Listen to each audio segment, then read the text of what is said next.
The Cemetery Curse, a true horror story from Morocco. My name is Adel, and I'm 17 years old from Rabat, Morocco.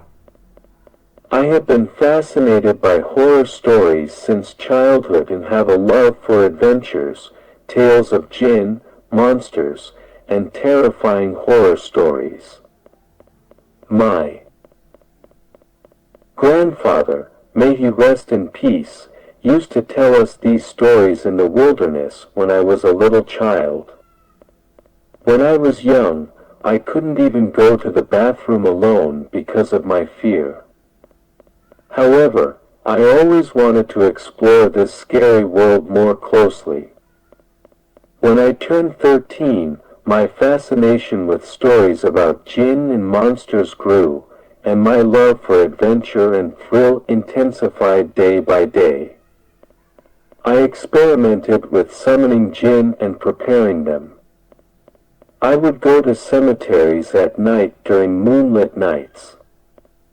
I would drink the blood of animals when they were slaughtered, and I even poured boiling water in the bathroom and waited eagerly for jinn to appear before me, with their long horns and frightening faces. But they never came, and I remained waiting with anticipation. One day, my cousin and some relatives visited us, and they lived in an area called Malay Busselham. They were just like me, obsessed with jinn, monsters, and preparing them, and they loved trying crazy and scary things like me. We visited many houses known to be haunted by jinn and monsters, risking our lives and souls just to see them. On that day, my cousin shouted excitedly while looking at all of us, "The birthday of the goddess Aisha Kandisha is tomorrow." During her birthday, the matcha rituals take place around the shrine. These are very famous rituals in Morocco for preparing the jinn, where they sacrifice cattle and use their impure blood and horns for summoning jinn. I said with great enthusiasm, "We must attend these rituals, guys." We all slept in an empty house, and at dawn, we quietly sneaked out of the house to avoid being seen by anyone. We had difficulty finding transportation to the shrine because it was a place where only those afflicted by jinn would go. Eventually, a neighbor gave us a ride in his car, and we arrived at our destination at 8 in the morning.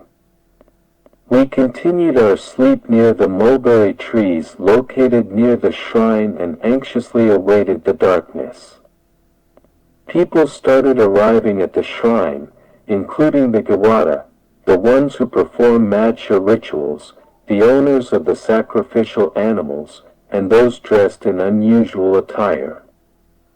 They began playing their instruments and beating their drums, chanting names like Sidi Maimun and Demertas, and repeating strange and terrifying names. People were doing bizarre and horrifying things. Some were drinking boiling water, others were handling burning coal with their bare hands, and some even danced on broken glass without caring about the blood that flowed from their feet.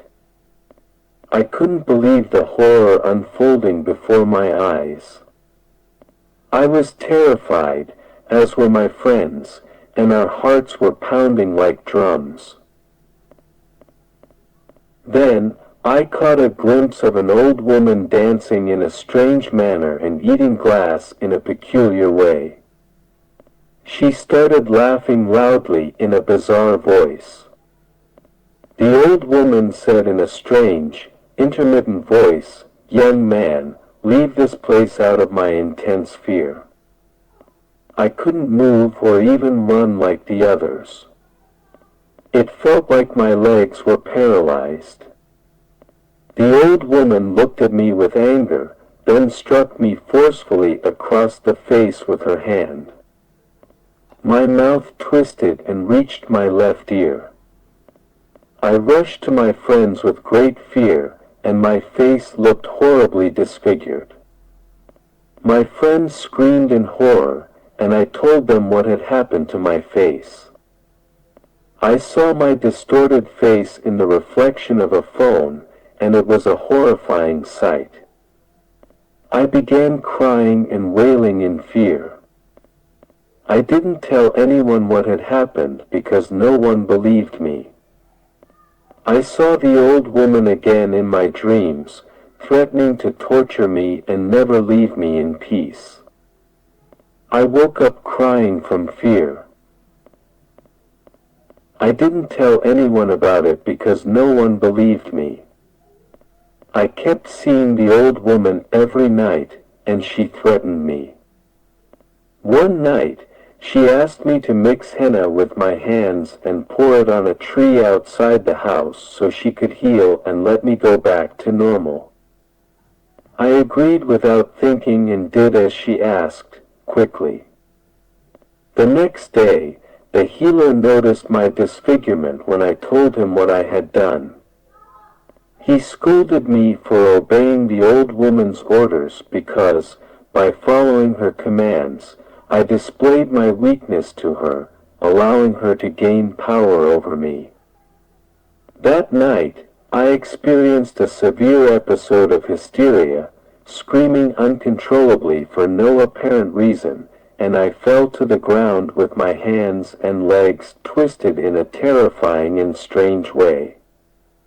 The healer came and began reciting verses from the Quran while holding my head, but it had no effect. My face and body returned to normal thanks to the grace of Allah. However, after 2 days, the same thing happened again.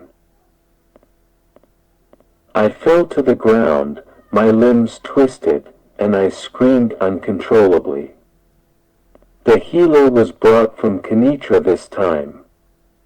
He entered my room, closed the door, and started reciting Quranic verses.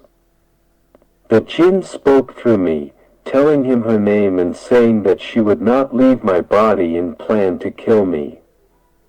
She said she would die with me. She was a powerful Jewish jinn, a mix of love jinn and flying jinn, and she fled at that moment. The healer told my grandfather that he needed to bring 5 powerful sheiks to help him because the jinn wanted to kill me. That night, the sheiks arrived, and they entered my room, closing the door behind them. They started reciting Quranic verses. The jinn spoke to them, saying that she had entered to teach me a lesson, not to mock the sick or afflicted.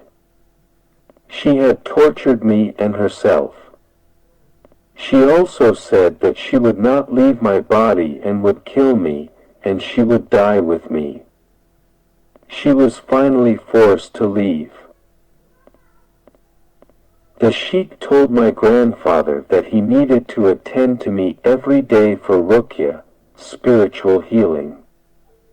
I learned a valuable lesson from this ordeal, to stay away from the world of jinn because it is a difficult and dangerous world. The end of this path is destruction, torment, and ruin for everyone involved. Believe me, it's not worth it.